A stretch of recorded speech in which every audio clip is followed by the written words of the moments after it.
सुप्रभात प्यारे बच्चों।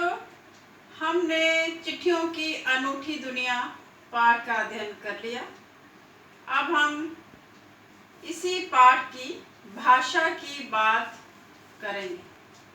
तो भाषा की बात में पहला प्रश्न है, पत्र के योग से बनने वाले कोई 10 शब्द लिखने हैं जो पत्र के योग से बनते हैं। जैसे प्रार्थना पत्र, समाचार पत्र, बधाई पत्र, अंक पत्र, निमंत्रण पत्र यानी कि इनविटेशन लेटर होता है। संधि पत्र जब कंप्रोमाइज करने के लिए जो लेटर लिखा जाता है, जैसे एक देश दूसरे देश से अगर संधि करता है, कंप्रोमाइज करते हैं आपस में, तो ऐसे लेटर्स लिखे जाते हैं, तो इसे संधि पत्र कहते हैं। नियुक्ति पत्र यानी कि अपॉइंटमेंट लेटर्स, मान पत्र, निलंबन पत्र यानी कि जब सस्पेंड किया जाता है तो वो जो लेटर देते हैं सस्पेंशन लेटर, उसे निलंबन पत्र कहते हैं। त्याग पत्र यानी कि रेजिग्नेशन लेटर जो होता है, रिजाइन करने के लिए जो देते हैं।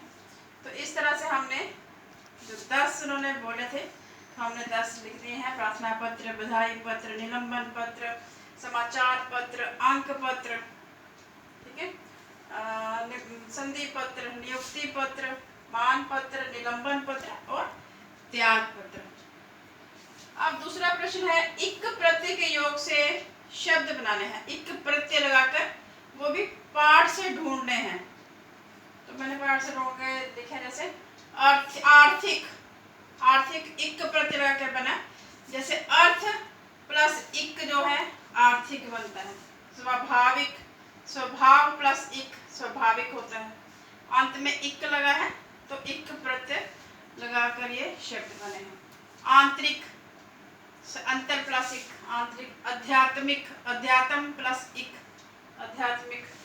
ऐतिहासिक, इतिहास और इक जो है प्रत्यय है इसमें। सर्वाधिक, पारिश्रमिक, पौराणिक, सामाजिक, आरंभिक, सार्वजनिक, माध्यमिक, आर्थिक, जैविक, प्राकृतिक, रासायनिक। इन सब के अंत में इक प्रत्यय लगा है, इसीलिए इस तरह से हमने इक प्रत्यय लगाकर शब्द जो है पाठ से ढूंढ के लिखे हैं। अब तीसरे प्रश्न में कहा गया है कि दीर्घ संधि, वृद्धि संधि, गुण संधि और यन संधि से 10-10 शब्द निर्माण कीजिए, उनके उदाहरण दीजिए, अर्थात चारों संधियों के उदाहरण दीजिए। तो उदाहरण देते हैं हम आपको। दीर्घ संधि के जैसे मैंने बनाया, शिव प्लस आलय, शिवालय। इसमें क्या होता है, अ इधर अंत में अ आ रहा है, अंत में जैसे व हलंत प्लस अ बना ना, तो यहाँ पे अ है, आ है। अ और आ के योग से आ बनता है, ठीक है। ई और ई के योग से बड़ी ई बनती है। बच्चों, इसकी पहचानने की एक ट्रिक है कि जब भी बड़े आ की मात्रा, बड़े ऊ की मात्रा, बड़ी ई की मात्रा, जब भी बड़ी मात्रा आए तो समझ लेना कि दीर्घ संधि है ये। और साथ में यहाँ पे अ हो, आ हो, अ और आ के योग से, या आ और अ के योग से आ ही लगेगा। इधर छोटी और बड़ी, छोटी और छोटी तब भी बड़ी ही आएगी। अगर इधर बड़ी होती और इधर छोटी होती तब भी बड़ी ही आनी है। जैसे यहाँ वधु प्लस उत्सव, बड़ा ऊ है और छोटा ऊ है, लेकिन जो उत्तर है हमारा बड़े ऊ में ही आता है हमारा। इस तरह से देखिए, शिव जमा आलय, शिवालय। भोजन प्लस आलय, भोजनालय। विद्या जमा आलय, विद्यालय। रवि जमा इंद्र, रविंद्र। पर जमा अधीन, पराधीन।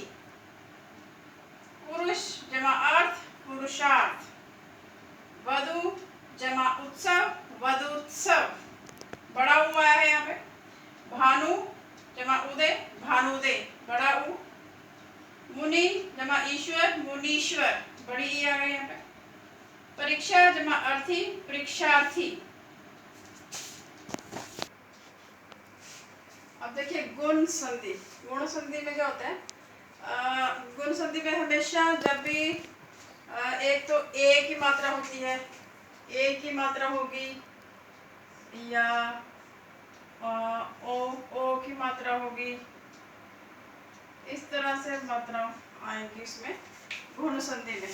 ठीक है, जब भी हम संधि करेंगे तो ए या ओ की मात्रा या आर आएगा।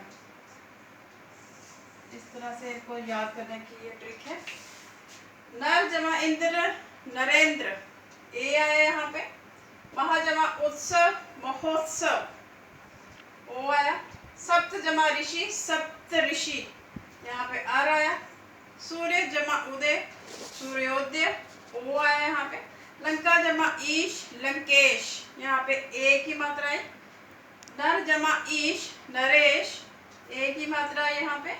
गण जमा ईश, गणेश, गणेश, ए की मात्रा। महा जमा इंद्र, महेंद्र, ए की मात्रा। तो बच्चों अ जमा ई के योग से ए बनता है, और आ जमा ऊ के संयोग से ओ बनता है, और अ जमा री के योग से अर बनता है। तो याद करने का ये ट्रिक है आसान। ये है, अब है वृद्धि संधि। वृद्धि संधि में जब भी हम संधि करते हैं तो बड़ी बड़ी ए की मात्रा आती है, या बड़ा ये औ आ जाएगा, ए आ जाएगा, ए औ।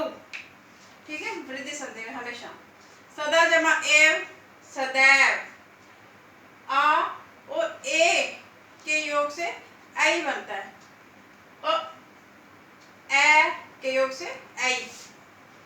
इस तरह से अ और औ के योग से औ।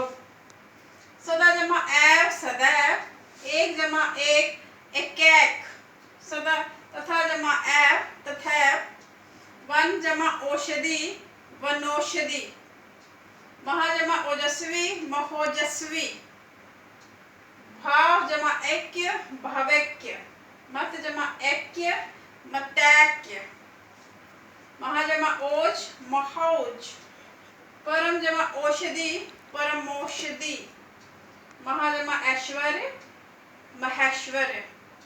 इस तरह से बच्चों इसको इस ट्रिक से याद रखना कि जब भी इसका संधि करते हैं तो इस तरह से ऐ औ ये जो है आता है, और अ और ए के योग से आई बनता है। अब है यन संधि। यन संधि का जो ट्रिक है वो इस प्रकार है कि य व र से पहले आधा अक्षर आता है हमेशा, तो समझ आना कि ये यन संधि है। जैसे देखिए यदि जमा अपि, यद्यपि। ठीक है, यद्यपि को हम ऐसे भी लिखते हैं, ऐसे भी लिखते हैं हम, यद्यपि, यद, इस प्रकार से ये द जो है ये आधा अक्षर है, तो हमने यही कहा कि य व र से पहले आधा अक्षर आता है, तो समझ आना चाहिए कि यन संधि है। तो आधा अक्षर आया है य से पहले। अब देखिए अति जमा अंत, अत्यंत, य से पहले आया आधा अक्षर। इति जमा आदि, इत्यादि, य से पहले आधा अक्षर आया। अति जमा अचार, अत्याचार, य से पहले आधा अक्षर आया। सु जमा इच्छा, स्वेच्छा। ठीक है,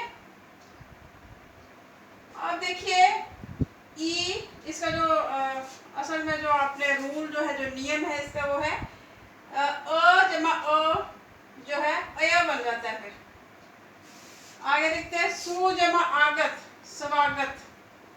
ठीक है, उ और अ के योग से व बनता है, उ और आ के योग से व बनेगा। प्रति जमा एक, प्रत्येक। ऊपरी जमा युक्त, उपयुक्त। अनु जमा अय, अन्वय। अनु जमा एशन, अन्वेषण।